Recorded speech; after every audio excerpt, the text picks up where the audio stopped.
To measure the front length, the measurement should be taken from where the neck meets the shoulder down to the second joint of the thumb. Length can also be adjusted up or down, depending on client preference. We recommend for a person with odd size not to choose a shorter style, as it might not be best suited to his body shape.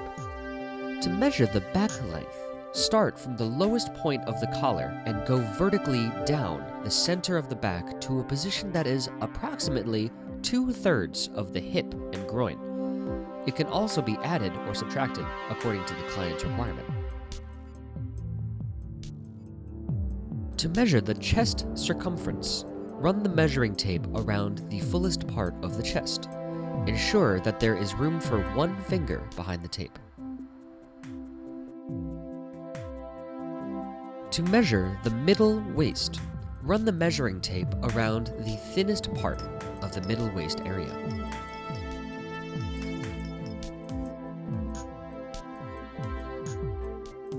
To measure the hip circumference, run the measuring tape around the widest part of the hips.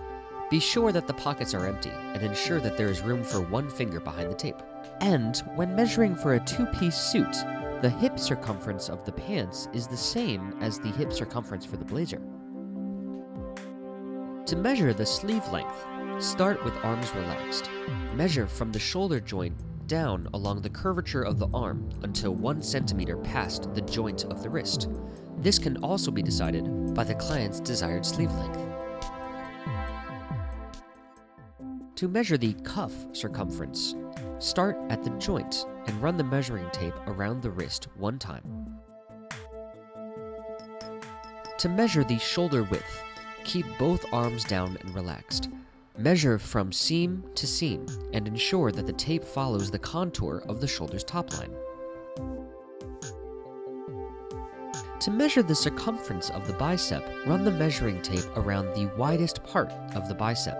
Ensure that there is room for one finger behind the tape. To measure the front chest width, measure the straight distance between the 2 armpits at the front of the chest. To measure the back chest width, measure the straight distance between the 2 armpits at the back of the chest. To measure the stomach circumference, run the measuring tape around the widest part of the abdomen. Ensure that there is room for one finger behind the tape.